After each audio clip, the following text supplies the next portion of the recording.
You fill my hunger with honey from your sweet, sweet word. You let me worship before you. Yes, I will love and adore you. You are my shepherd. You are my Jesus. You are my Lord.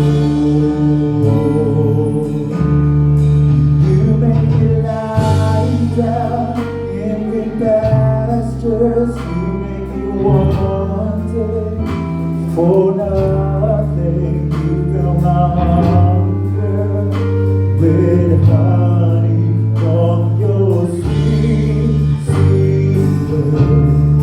You let me worship before you, so I will love and adore you. You are my shepherd, you are my Jesus, you are my Lord.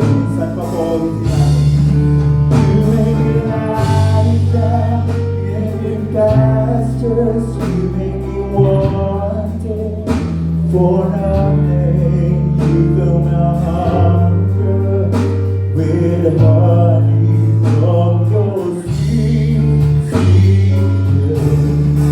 You worship before you. Yes, I will love and adore you. You are my shepherd, you are my Jesus, you are my Lord. Hallelujah.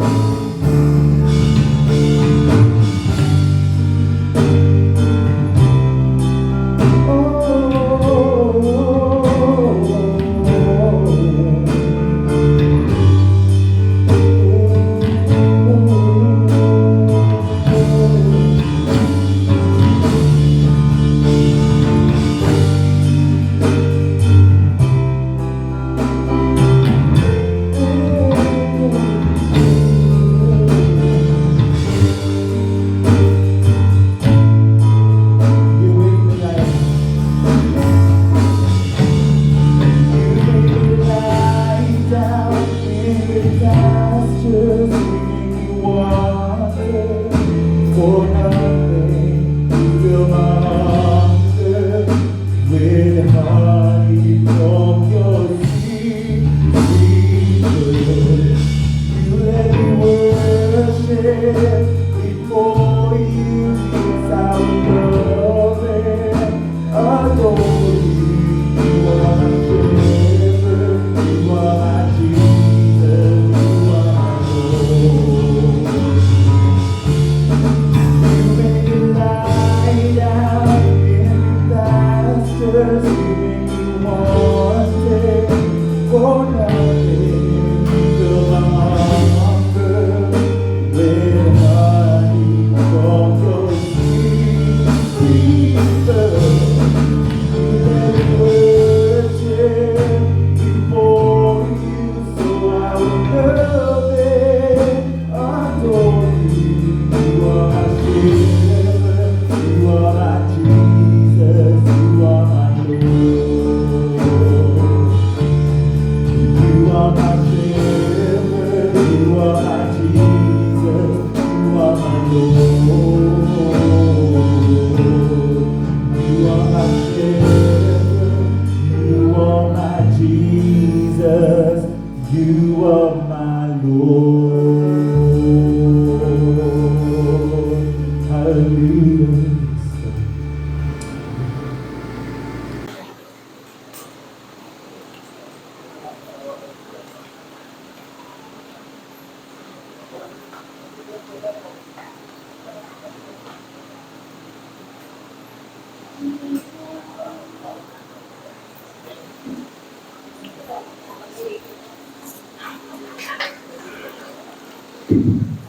Okay, Marso na po. Palakpakan muna natin ang Panginoon.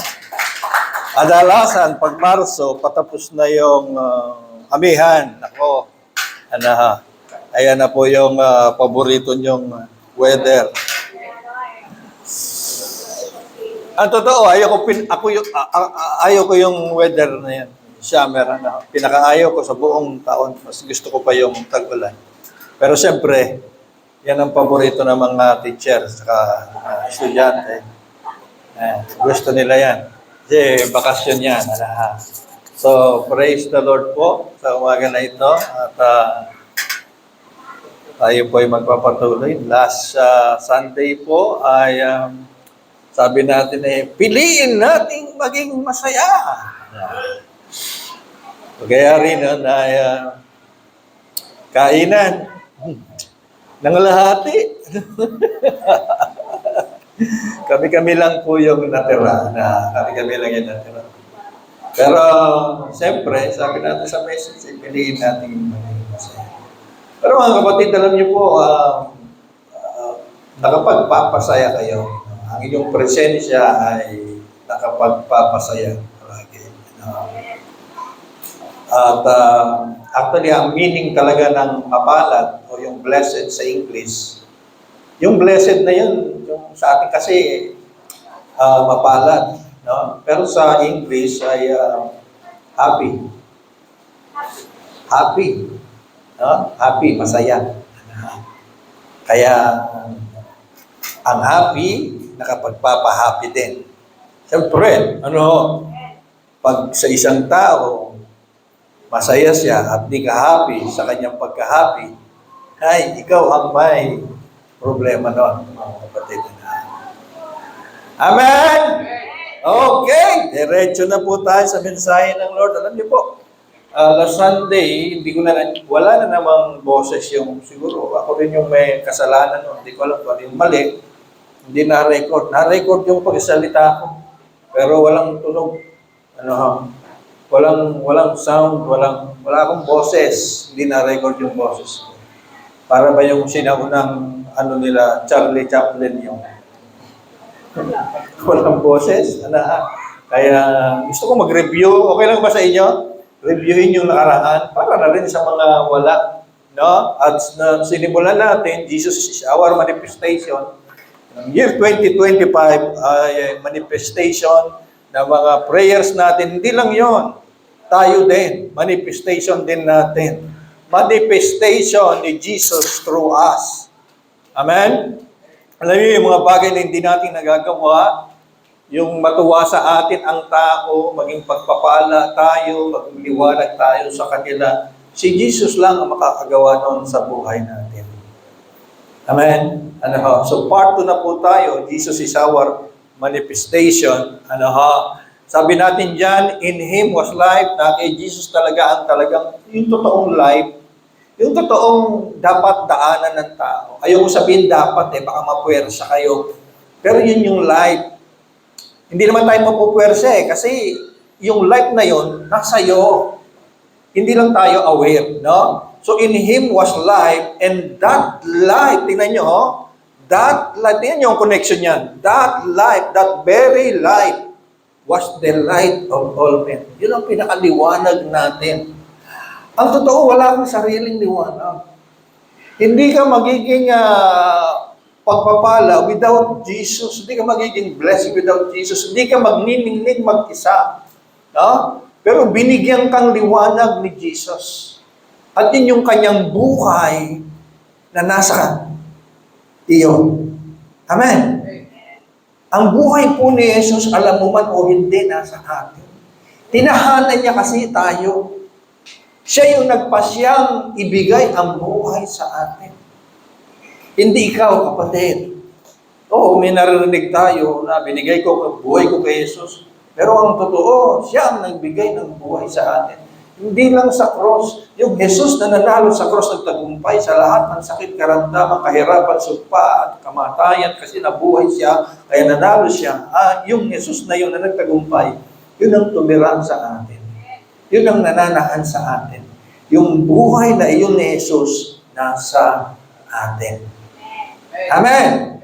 The light of all men. Wow! Pwede kang mag-shine. Pwede kang kuminang. No?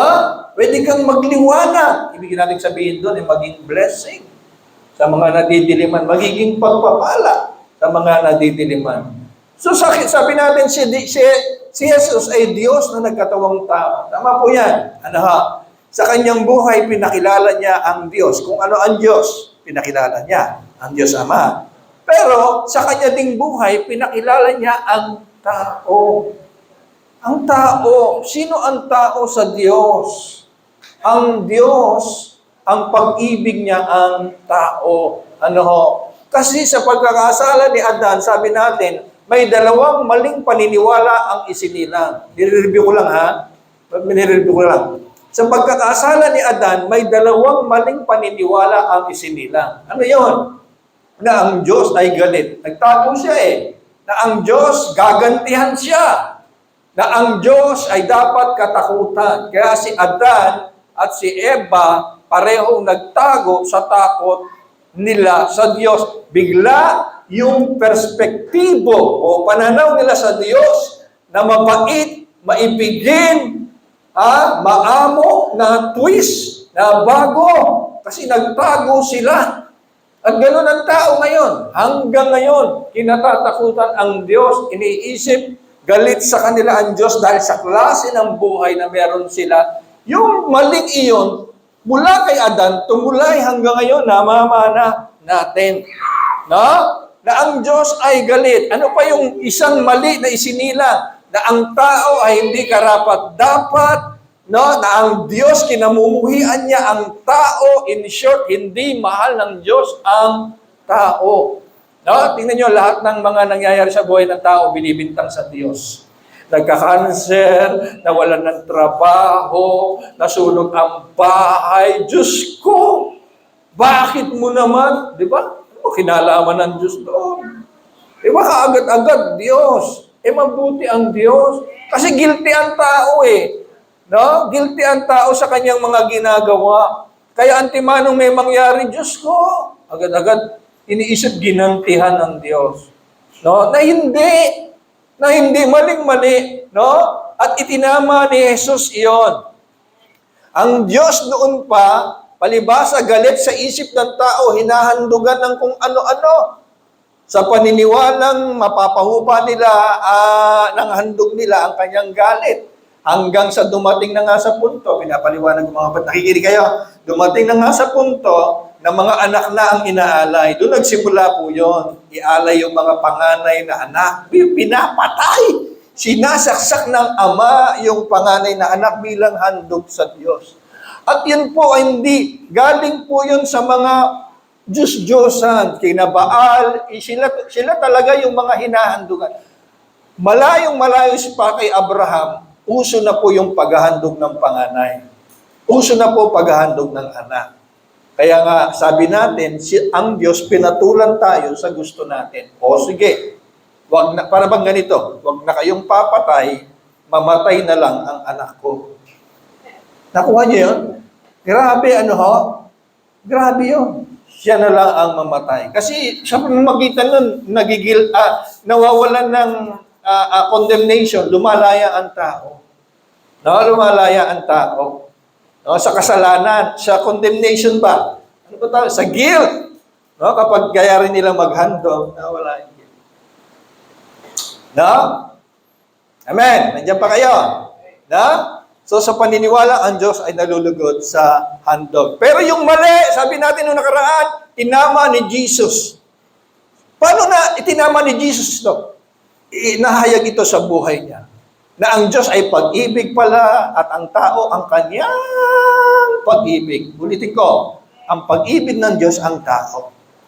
Hindi yung mga elepante, buhaya, agila, bubuyog, hindi yung nature. Of course, mahal ng Diyos yan. Pero ang pag-ibig ng Diyos ay ang tao sapagkat sa tao siya namatay. Amen!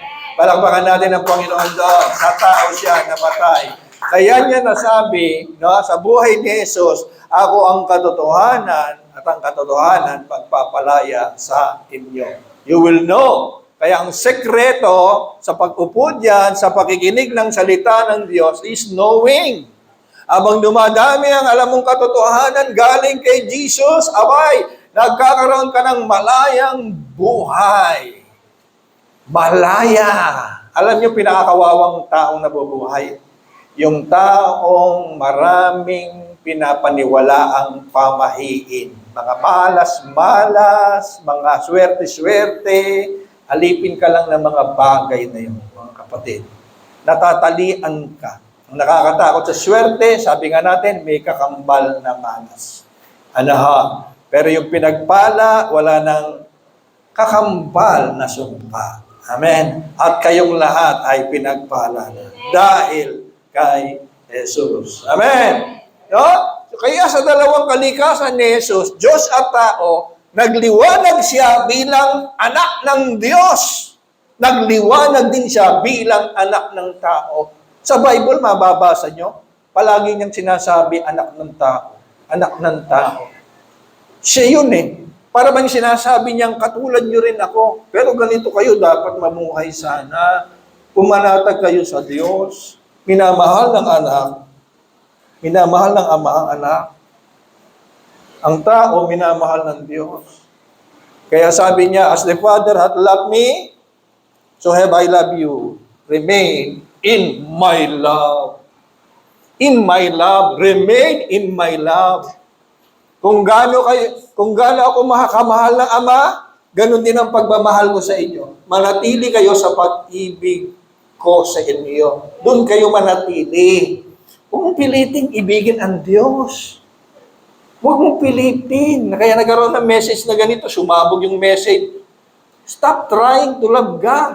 Naging controversial ito sa mga churches. Pinirits ni Pastor Obet na hindi dahan-dahan. Stop trying to love God. Tingnan mo itong mensahe, sabi ng mga anti-grace. Tingnan mo itong ganitong mensahe, stop trying to love God. Anong klaseng mensahe yan? Kasi magigilty ka lang. Hindi mo kakayanin. Ang sabi ni Jesus, remain in my love. Sila naintindihan nila ang technique. We love because He first loved us. Naintindihan ng mga apostol eh. Yung daloy, pero marami hindi nakakaintindi. No? Alam niyo, yung mga tao nagsasabing mahal na mahal nila ang Diyos. Kayo, mahalin niyo ang Diyos. Ibigin niyo siyang buong lakas, buong puso. Sila yung mayayabang.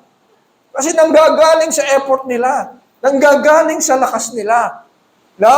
Pero may hangganan yun, mga kapatid. Nakakapagod yun. Nakakapagod. Napiliting mahalin ang Diyos. Huwag mong pilitin, kapatid. Hayaan mong mapuno ka lang. At magiging natural ang pagmamahal mo sa Diyos. Yun na ibig sabihin nun eh. Yun na ibig sabihin nun. No? Mapuno ka sa magitan ng naririnig mo ngayon. Amen. Mahal na mahal ka ba ng Diyos? Sobra. Namatay siya sa iyo. Ngayon kung di ka mag-overflow, ewan ko. Nasa iyo na yun. Amen. Kaya siya, nagliwanag siya bilang anak ng Diyos, nagliwanag siya, nagkinoma siya, nagmanifest po siya bilang anak ng Diyos. Sabi natin, ang mali tinama ni Jesus. Na? Pabalik ba? Okay, diretso na po tayo. And then sabi natin last Sunday, ito pa rin yung slide natin, matatapos na tayo. Ano ba yung buhay ni Jesus na nagniningning? Ayan o. Jesus went about doing good. Doing good. Doing good. Hindi siya napapagod gumawa ng mabuti. Yun yung life na tinutukoy. Healing all who were damaged by the devil. Mga kapatid, ito yung buhay. Meron ang Panginoon dito sa lupa noon. He went about doing good. Acts yan eh. Sa Book of Acts, kung ituro si Jesus, kung ilarawan si Jesus, yan lang ang masasabi nila. Jesus, walang ginawa kundi gumawa ng mabuti, humayo at gumawa ng mabuti. Amen! So, eto na tayo. In Him was life. Yung buhay na yun ni Jesus, paggawa ng mabuti, yung light na yun ang nasa atin. Part 2 na tayo ngayon. Maikli lang to, kaya may review. Maikli lang. Okay, in the same way, sabi ni Jesus, let your light, meron ka ng light eh. Let your light shine Paano ba, pastor? Mahirap ba? Let nga lang eh. Hayaan mo. Let your light shine before men that they may see your good deeds, mabuting gawa. So yung lights na nakapagniningning, nakapagliliwanag sa iyo, wala nang ibang kahulugan kundi good deeds, good works. Sobra kasing tinira yung good works ng mga traditional churches, kahit tayo. Yung good works na yun, hindi nakapagliligtas yan. O ano ngayon, hindi ka nagagawa ng good works. Eh, ligtas ka na. Ang bunga na ligtas, good works. Bunga na lang yun. Amen ho ba? That they may see yung good. Tingnan nyo. Kaya hindi magtagal yung mga politiko. Ano ha? Ang dami talaga nilang nagagawa. Ang dami nilang nagagawa. Biruin mong, ikaw ba kayang magpagawa ng tulay, ng daan? Hindi natin kaya yun eh. Pero kanino pera yun? Pera natin yun, di ba? Pera ng mamamayan yun.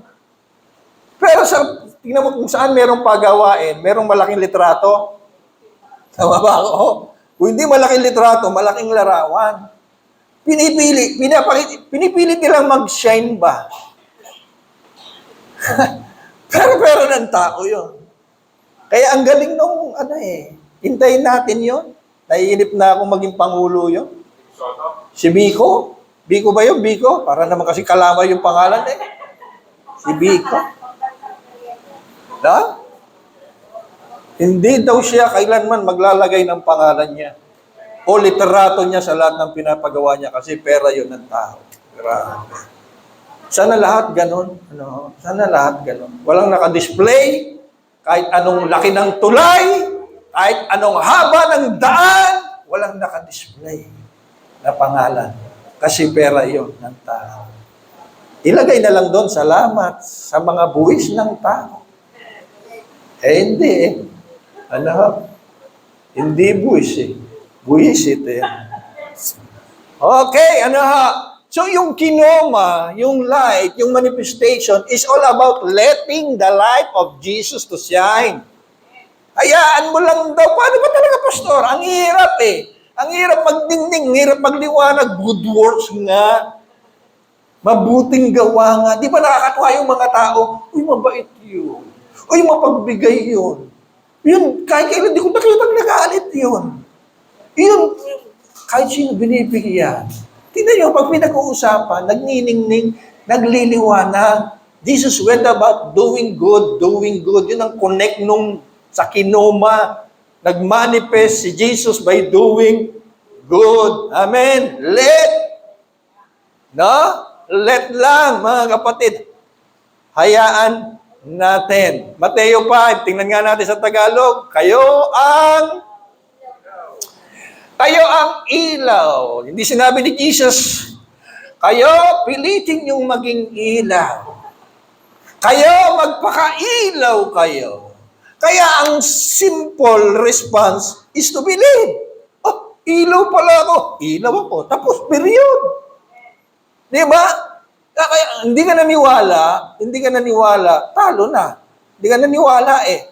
Pero, truth si Jesus. Tama po ba? Siya yung truth. Magsisinungaling ba siya nang sabihin niya yung mga alagad? Pati nga si Judas kasama pa rito. Mateo 5 pa lang to. So, nandoon si Judas. Hindi niya sinabi, kayo ang ilaw, pera si Judas. Kasi ilang araw lang, pagkakanulo ako niyan. Wala. Kayo ang ilaw. Now, ito, ang ganda nito mga kapatid, ang ganda ng kasunod, ang isang lungsod na nakatayo sa ibabaw ng burol ay hindi maitatago. Amen. Wala din namang taong, tingnan nyo, ang gandang maglarawan ni Jesus eh, wala din namang taong nagsisindi ng ilaw at pagkatapos inilalagay yon sa ilalim ng malaking takalan. Malaking takalan? Malaking takalan. Malaking takalan. Parang oo. Nagsindi ka na ilaw, tinakpan mo. Wala raw taong ganon. Oo. Pag nakakita ka ng ganon, batukan po ninyo. Ay, brown out. Sindihan mo nga yung ilaw. Sinindihan. Tapos tinakpan ng malaki. Kasi noon, Takalan, alam niyo yung, doon kasi, yung bigas, pag bibili ka, merong sa loob, yung kahoy, wala na yatang ganun eh. May maliit, may malaki. Yung isa, malaki, isang salop na yon, di ba? Inabot nyo ba yon? Ay, salamat, may kaedaran ako. Ay, hindi nakaka-relate yung iba. Ano mga pinagsasabi nila? Hindi sila makarelate. Doon, pag nakita ka na nagtitinda ng bigas, merong malaking kudradong kahoy. Yun ang takalan. Yung katulad siguro noon. Nagsindi ka ng ilaw, nilagyan mo ng takalan. Brown out din. Kung gusto mo maliwanag, pumasok ka sa loob ng takalan. Kung kaya mo pumasok, mga kapatid. Okay, sa halip, dito nilalagay sa takalan. Inilalagay yon sa talagang patungan upang matanglawan ang lahat ng nasa bahay. Mga kapatid, pag may ilaw, kumare, gusto mo mataas, di ba? Pag brown out, tama po ba? Lagay mo sa lamisita, kunti lang. Lagay mo sa ibabaw ng rep. Medyo maliwanag. Malaki ang liwanag habang mataas. Napansin nyo, lahat ng ilaw natin nasa kisame. Ano kaya nauso? Nasa flooring yung lahat ng ilaw. Ganun kasi talaga. Nilalagay yon sa patungan upang matanglawan ang lahat ng nasa bahay. Gayon din naman, dapat niyong paliwanagin ang inyong ilaw sa harap ng mga tao upang makita nila ang inyong mabubuting gawa. Yun na naman ang connect. Mabubuting gawa. Sa gayon daw, ang pupurihin yung Diyos Ama. Tingnan niyo to, ang mapupuri ang Diyos. Amen? Ang mapupuri ang Diyos. Okay. You are the light of the world. Kunin ko tong Greek nitong light. Alam nyo, kasi sa Greek nasulat yung magandang meron tayong ganito. Mga kapatid, ang Greek pala ng light ay pos. Sabi nga niyo, pos. Pos. Si Fernando Pos, ang bait nun eh. Fernando Pos. Pos, poro. Correct. Light. Pero alam niyo po ba, may matutuklasan kayo dito, yung salitang photo. Photo. Ang root word pala nito ay pos. Ganon din yung photograph, photocopy, photosynthesis, lahat galing sa light. Ano meaning, pastor? Ano application? Kapatid, you are the light of the world. Hoy, ang katulad na pagsasabing kayo ang aking ilaw, kayo ang aking photo sa mundo. Amen? Kayo ang aking photocopy. Hoy. Kayo ang aking refleksyon. Amen? Amen po ba? Okay. Mahirap, pastor eh. Iba na, ako, mapagbigay ako, hindi ako pukpok ng pukpok dito na, talagang inuunawa ko yung realidad pa pagdating sa application. Mga kapatid, paano nga ba? Sabi ni Paul, nung nakaraan, ako'y napako na sa krus kasama ni Kristo. Hindi na ako ang nabubuhay, kundi si Kristo na. Ayun pala, hayaan mong mabuhay si Kristo sa iyo. Amen? Kasi in Him was life.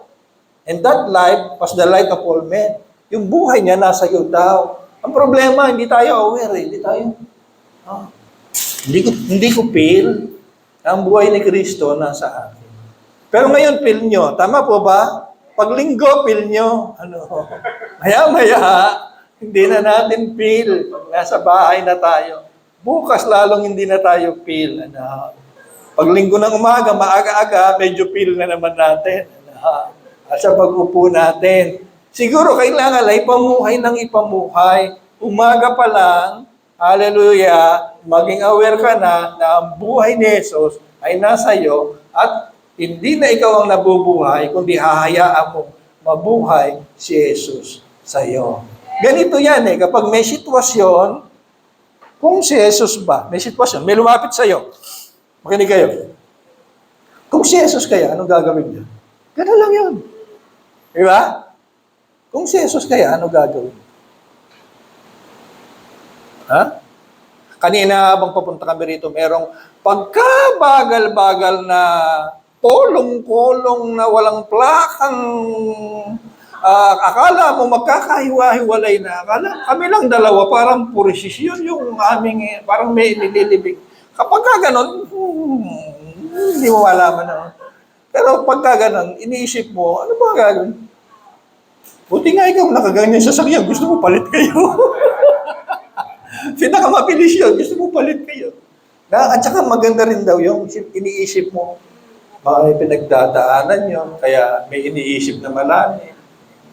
Ganon-ganon na lang. Amen? Para ligtas tayo sa aberya. Real talk tayo. May ikukwento ako sa iyo. Sa inyo, makaka-relate kayo. Mga kapatid, makinig kayo sa kwentong ito. May kwento ko na nabasa ko to. Merong isang pamilya. Kwento. Gusto niyo kwento? Ayaw nyo. Real talk ito. Kapalpakan to. Kapalpakan na mag-manifest. Para makarelate kayo. Meron isang pamilya na imbitahan sila sa luma nilang church kasi nalipat sila ng tirahan. Anniversary ng dati nilang church. Matagal na silang hindi nakaka-attend doon. Matagal na. No? At feeling nila ay nag-grow sila ng sobra sa church nila sa kasalukuyan. At dahil nag-grow sila ng sobra sa church nila sa kasalukuyan, gusto nilang maging blessing. Sa pagbabalik doon, makikita nila yung kanilang mga kaibigan, kakilala. Gusto nilang mag-shine. Gusto nilang mag-shine. Meron silang dalawang anak na maliit, isang lalaki at isang babae. At talaga namang binihisan nila ng terno na gusto nilang magningning maging pagpapala. Hindi lang sa panloob, kundi sa panlabas din. At gusto talaga nilang maging blessing sa pananalita. At kung meron kailangan tulungan kasi nag-level up na talaga yung buhay nila. At sila ay dumayo sa anniversary ng church na yon. No? At maraming natuwa sa kanila. Winelcome sila, inakap sila. Hindi pa nagsisimula ang gawain na mainit ang pagsalubong ng mga tao. Pinagkumpulan po sila. At samantalang sila ay nagniningning, sinishare ang naging buhay nila kung paano sila pinagpala ng Panginoon. Yung dalawang anak po nila, nagsabunutan sa harap. Nagsabunutan sa harap yung dalawang anak nila. No? May kasamang sigawan, ayaw bitawan ng anak yung ulo, nagkabuhulbul na sa daliri niya yung buhok ng anak niya hanggang kasama ang sigawan at saka hindi mapaghiwalay ng mga miyembro, yung mga bata, yung mga anak nila. Hindi nila mapaghiwalay. Talagang matagal bago nila napaghiwalay. Alam niyo po, itong mag-asawa, tunaw sila sa kahiyan. At tunaw sila sa kahiyan. Bigla ba parang yung nagniningning sila, biglang nag-brown out. Biglang nag-brown out sa buhay nila, yung mukha nila, mga kapatid. At alam niyo po, sorry sila ng sorry, hingi sila ng hingi sa panumanhin. Baliktad po ang nangyari. Baliktad po ang nangyari.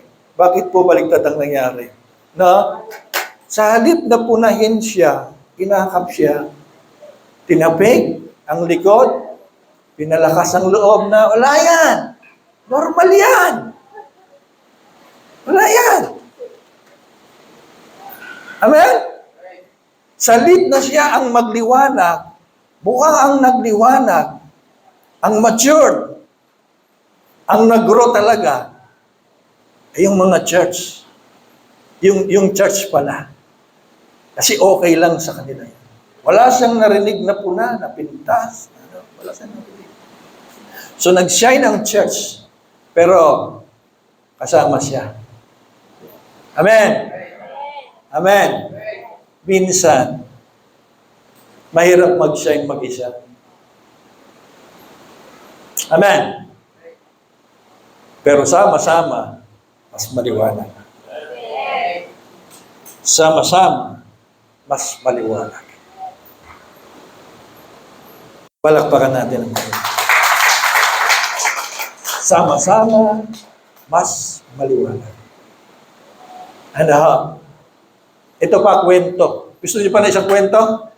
Marami akong baon ngayon. Pag ang pastor daw, maraming kwento, di nakapag-prepare. Kaya naganap naman. Pero hindi po. Magaganda tong kwento ko. Meron namang isang Ruso, komunista.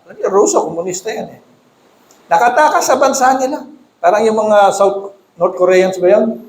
Pag nakatakas, wow, grabe. Kinukwento nila yung lupit ng buhay sa communist country.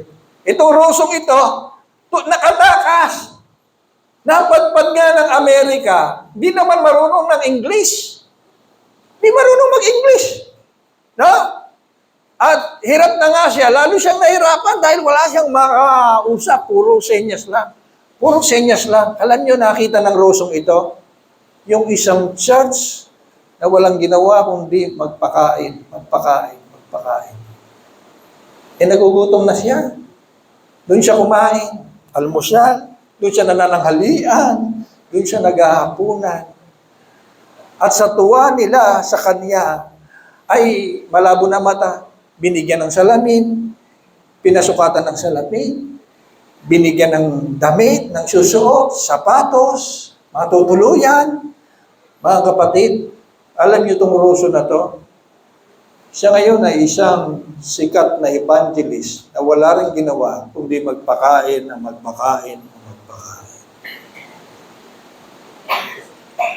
Amen. Let your light shine. Yung isang siyudad daw, ano daw? You are the light of the world. A city on a hill cannot be hidden. Di mo maitatago ang isang siyudad sa bundok. Tanungin ko kayo. Kailan nagliliwanag ang isang siyudad sa ibabaw ng bundok? Kailan siya nagliliwanag? Oy, Baguio, kayo naman kagagaling nila, Ate Alele. Baguio. Ano ba? Kailan sila nagliliwanag? Di ba? Gabi. Yan. Baguio. Ayan pa. Baguio. Pag dumating ka ng gabi lalo, di po ba? Ganyan na makikita mo. Naka-Genesis ka, nakasasakyan ka. Ganyan na makikita mo sa Baguio. Paggabi. Mga kapatid. Kadalasan ang liwanag nakaka-attract ng paningin. Amen. Kaya gusto ko talaga tayo Hindi ko alam kung nasasalo nyo yung gusto ko. Maging strong tayo bilang family muna, tsaka tayo mag-shine. Hello? Mag-isip tayo. Paano tayo magkaroon ng impact sa community? Medical mission, magpakain. No? May church dyan, Lord Jesus Fellowship. Di namin mapin. Di namin madama. May church ba dyan? Tulungan niyo ako mag-isip paano tayo mag-shine, magkaroon ng impact ba dito sa komunidad. Amen. Kasi kadalasan, ang liwanag, doon siya nakaka-attract ng paningin. Kung kulang tayo sa paghayo, mga kapatid, merong din nawiwin dahil kahit nakapirmi ka lang, pero nagniningning ka, nagliliwanag ka. Katulad ng Russian na yon, walang makausap, ang nakita niya, simbahang nagpapakain. Dahil doon, akain siya, nabihisan siya, na-convert pa bilang evangelist. Ngayon, ang ministry niya, magpakain din. Magpakain. Kasi naranasan niya. Amen? Amen na ba? Kaya gusto ko sana maging strong tayo talaga bilang pamilya. Tayo. Kasi, naniniwala ako, hindi kaagad tayo maglilingning. Tayo muna. Magningning muna tayo sa isa't isa. Amen? Sa isa't isa muna tayo magliwanag. Na? Gumanda yung ating relationship, yung ating fellowship, maging strong yung ating family. Alam niyo, lumaki ako na may kababata Siyam kami, mga kapatid, siyam. Hanggang ngayon, 4 nasa Amerika, merong nasa Canada. Magaganda na ang buhay niya. Ilan na lang yun nandito, asawa pa ni Dr. Bautista, yung St. Joseph. Nung teenagers, sa siyam na yon, may kapatid. Sabi niya, Kuya, pwede ba akong sumali sa barkadahan niyo? Yung isa naman, merong kuya naman. Nakikiusap din. Pwede bang sumama ako sa barkadahan niyo? Hindi ko alam. No? Kung ano meron. Lahat kasi mapino eh. Lahat magagandang kalagayan. Ako lang yung sa tingin nila naligaw. Ano nangyari sa'yo? Pastor ka? Ako lang yung tingin. Pero mga kapatid, kapag ang isang barkadahan o grupo, nagliliwanag talaga, maganda. Marami gusto sumali eh. No, grabe samahan nito. Alam niyo yung isa, pumunta sa Amerika, pinatuloy sa bahay. Galing dito sa Pilipinas, pinatuloy. Talagang, kung saan-saan dinala. Kung saan-saan dinala. Lahat. Naranasan niya, libre lahat. Nung umuwi na, sabi nung kapatid niya, Kuya, pupunta rin ako Amerika. Pwede ba ang ginawa ni gawin din sana sa akin? Iba eh. Iba ang relationship niya, iba naman ikaw. Ganon eh, mga kapatid. No? Kapag kusa ang liwanag, nakaka-attract talaga, humahatak. Amen. At sana marating natin yon na ang simbahan dito sa sulok ng Doña Francisca ay magliwanag at sabihin, dumalo tayo dyan. Mababait yung mga tao, matulungin. Amen? May saysay. May saysay ang mga gagawin natin. Amen. Na, ito iwanan ko sa inyo. Let us not grow weary. Huwag tayong mapagod, weary, in doing good, well-doing, for in due time. Di lang pala tayo sasaya at magniningning. In due time, we will reap a harvest if we do not give up. Tagalogin natin, kaya't huwag tayong magsawa. Sawa na ba kayo? Di pa nga nagsisimula, sawa na. Huwag tayong magsawa, sa ibang salin, mapagod sa paggawa ng mabuti. Pagdating ng takdang panahon, wala kang pampalayan, wala kang manggahan, wala kang... Kapatid, tayo ay aani kung hindi tayo magsasawa. Amen. Itong logic na ito, hanggang ngayon, dala ng maraming Kristiyan. Hindi sila napapagod magtanim kasi they believe hindi lang maganda sa puso nila, hindi lang masaya sa puso nila, hindi lang sila magiging happy, hindi lang sila magliliwanag, may ani pa. Amen? May ani pa? Hallelujah, may ani pa. Amen? At ang sabi, kung hindi tayo magsasawa, kung hindi tayo magsasawa, sino pa pinagpala? Hallelujah! Tayo po tayo lahat. Pasalamatan natin ang Diyos na buhay. Aming Ama, salamat po. Lumalalim po kami ng lumalalim sa kinoma na ito, sa manifestation na ito. Salamat na ang buhay mo nasa amin pala, Panginoon. At hindi kami madalas aware, Panginoon. Pero gaya ni Pablo, ay pwede kami magsimulang sabihin, hindi na kami ang nabubuhay sa sarili namin, kundi ikaw na. At hayaan niyo pong bawat umaga at maghapon ay, Panginoon, i-manifest ka namin. Hayaan namin ang buhay mo ang makita sa amin. Kanintin, ang church na ito, Lord, ang church na ito na mahal mo, yung gusto namin, mas lalo mong gusto na magliwanag sa lugar na ito. Kung ito ginugusto namin, mas gusto mo itong mangyari, Panginoon. So, tulungan niyo po kami magkaroon ng mga vision, mga pangitain kung paano ito mangyari sa aming church, Panginoon. Salamat po. In Jesus' name we pray.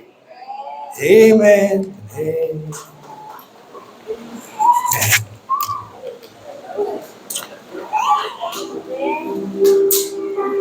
Amen. Wala lang, wala yata. Aray ko.